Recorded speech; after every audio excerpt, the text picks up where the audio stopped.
dan keadaan ekonomi yang tidak begitu menentu dan keadaan politik yang juga tidak begitu stabil, maka bila melihat dari semua sudut yang ada, saya sedar dan tahu masalah masyarakat kita di peringkat negara kita di Sabah bukan hanya pengangguran yang mereka perlu hadapi, masalah penyakit COVID juga perlu dihadapi oleh mereka, dan di samping itu tekanan politik juga mereka hadapi dari segi intimidasi, dari segi kegunaan kuasa-kuasa tertentu untuk menekan khususnya YB kita, dan ini menjadi satu perkara yang cukup dari segi politik yang merosakkan keadaan environment politik di dalam negara kita. Jadi saya sedar dan tahu agak berat hati oleh kerana saya sedar bahawa besok itu Hari Raya Aidilfitri, hari ada hari korban di seluruh negara kita, dan dalam keadaan ekonomi yang tidak begitu sihat, dalam keadaan COVID yang masih lagi kita hadapi, dan kita di antara negeri yang telah mengambil langkah-langkah yang proaktif. Alhamdulillah, malam semalam kita dia cuma satu saja yang kes berlaku, sebelum itu ada 3-4.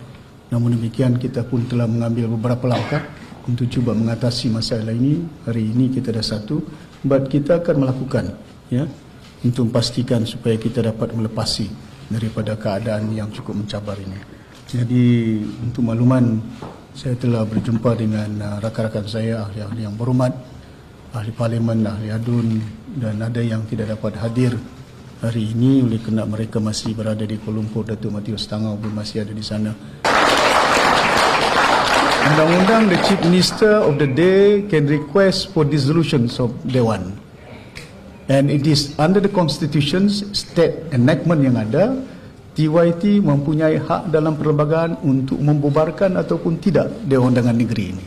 Itu kuasa mutlak kepada Tuan Yang Utama. Sama ada jumlah sana, jumlah sini ada, Jadi saya sedar daripada awal pun saya mempunyai SD 45, tebal SD saya. Tapi ada yang tidak kuat iman, terbeli, dijanji jawatan, Jadi ada yang menyatakan bahawa kita ini, ada satu orang YB itu menyatakan bagus kraft tangan orang Sabah ini. Jadi kita ini menjadi kraft tangan sudah, handicraft yang mudah dibeli, yang mudah dijual.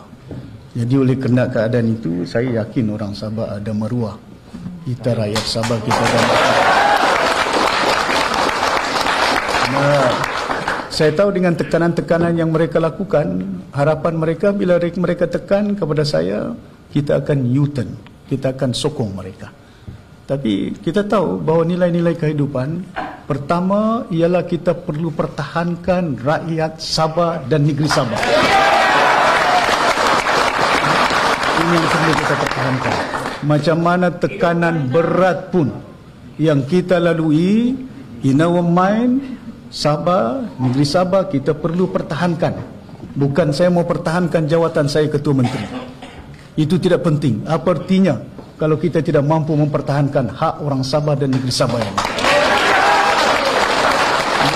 Kita boleh jadi Ketua Menteri, kita boleh jadi Menteri, tapi keadaan dia tidak akan menentu bagi kita.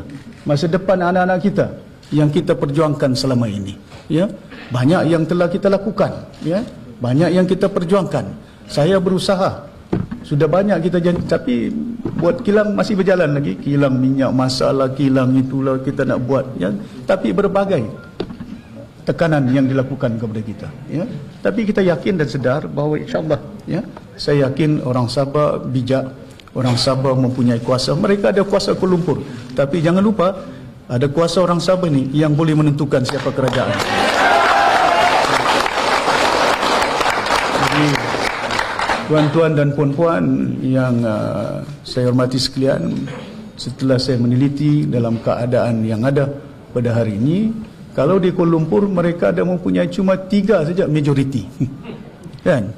Simple majority, Tapi saya nampak terumbang-ambing, yang menentukan. Sekejap tekan, sekejap sana, sekejap tangkap, sekejap ini. 2 saja, bukan 3. 2 di sana.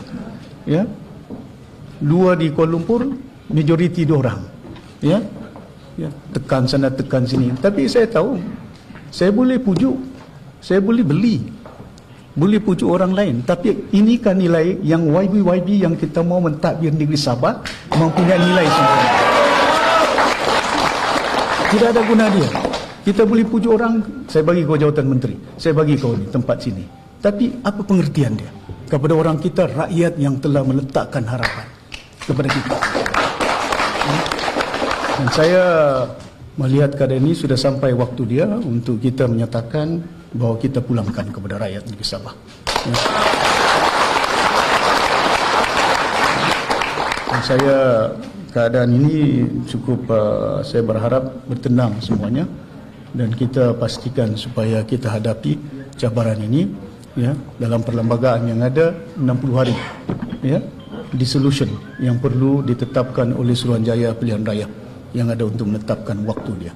Jadi tuan-tuan dan puan-puan, setelah saya membuat surat semalam, saya jumpa dengan TYT sebelah malam, surat yang saya buat yang ini ya. Lepas itu pagi tadi saya juga bertemu dengan tuan yang terutama dan tuan yang terutama telah pun memperakukan untuk membubar dewan.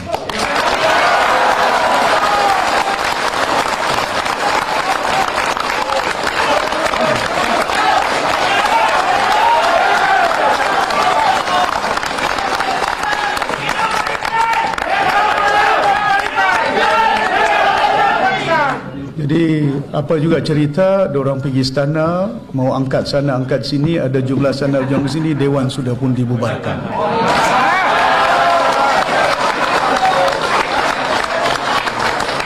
Dalam perundangan negeri Sabah, perundangan negara kita, walaupun dewan bubar, dalam jangka masa 60 hari, I'm still the caretaker. I'm still...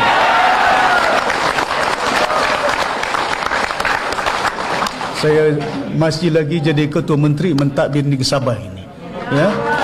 Jadi sehingga sampai waktu diumumkan oleh SPR, tarikh dia, waktu dia, baru kita pilih. Ya. Jadi pilihan dia kena tepat. Sama ada pilih si Musa Aman, sama ada pilih Mukhtar Radin, sama ada pilih Haji Ji, sama ada pilih Hanifah Aman ataupun Datuk Syafiq Abdal.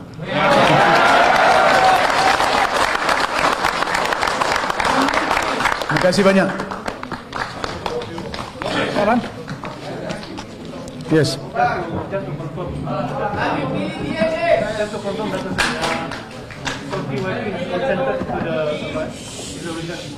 Sorry. So the TYT has consented to the dissolution. Right. Thank you. Okay, thank you. This is the letter. The TYT has already consented the dissolution of the State Assembly. So,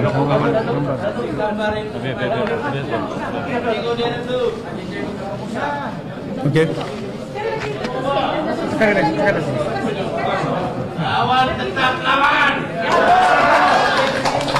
Thank you. Thank you very much.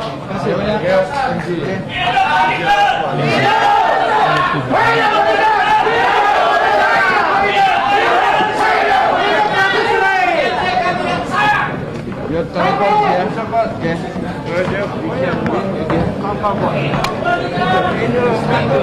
Tunggu ya. Masih ada 2 telepon sini.